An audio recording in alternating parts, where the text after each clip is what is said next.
जय जय गुरुराज, जय जय जगतक्षेमाय, श्री राघवेंद्र गुरु सार्वभौम भो।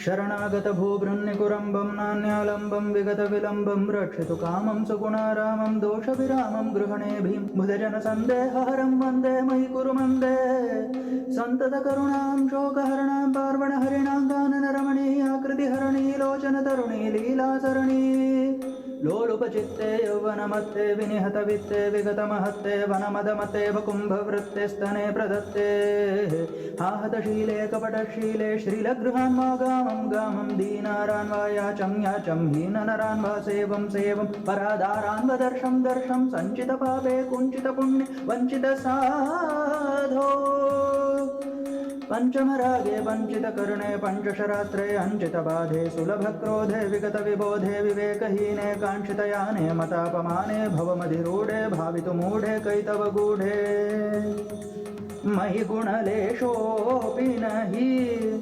रमेशोपासनयेषु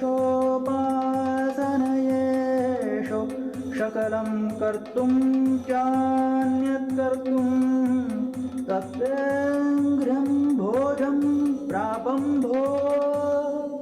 जय जय गुरुराज गुरुराज।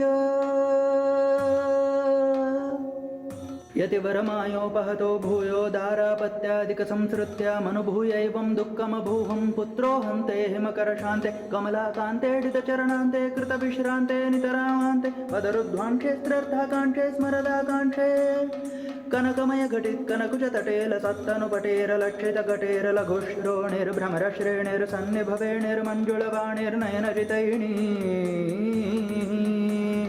कुचभरतान्ता कपटस्वान्ता कलिभिरशान्ता विलोक्यकान्ता चञ्चलमनसा भ्रान्तस्तरसा मोहावर्ते सुचिरं वर्ते प्रीतै तासामुत्तमवासां स्यानर्घ्य भूषादिकानि निशामालम्ब्याहम् कुञ्चितदेहं धनिनागेहं त्वरितं गत्वा दीनो भूत्वा स्तवनं कृत्वा परिचरित्वा कोशं नापं क्लेशमवापं विपुलालापं कृतजपलोपं धृतावलेपं साधितकपटं मुखवीतपटं धृतजपमालं भुवि जनजालं सुवंचयानो विहङ्गयानोपासनहीनो व्यचरं नित्यं नरकं सत्यं भवित्यलोचा सम्प्रतिलोपागत शरणागत जनभरणादरवन्तं त्वां पितरं मत्वा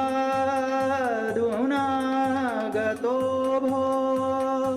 जय जय गुरुराज गुरुराज। कृष्णावधूतं माङ्कुरुपोतं तव पदपोतं त्वमेव शरणं नान्यत्करणं भवभयहरणं त्वदभयहस्तं दत्तसमस्तं निदेहिमस्ते जगति समस्ते सदृशगस्ते समस्ततन्त्रस्वतन्त्रमन्त्रालयकृतधामन् शुभगुणभूमन् उदारधीमं स्तव महिमानं निरस्तमानं प्रकाशमानं निशम्य निकटं भक्तिप्रकटं प्राप्तजनानां भजमानानं त्वरितं नानाभीप्सितदानालम्बितवलयं कृतपावलयं त्वामालोक्यादरात्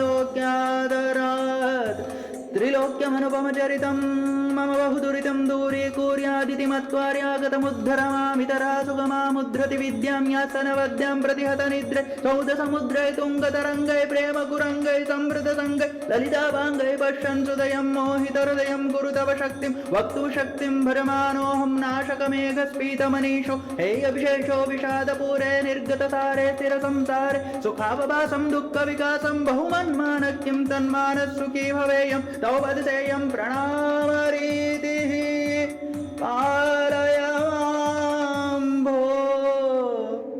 जय जय गुरुराज गुरुराज।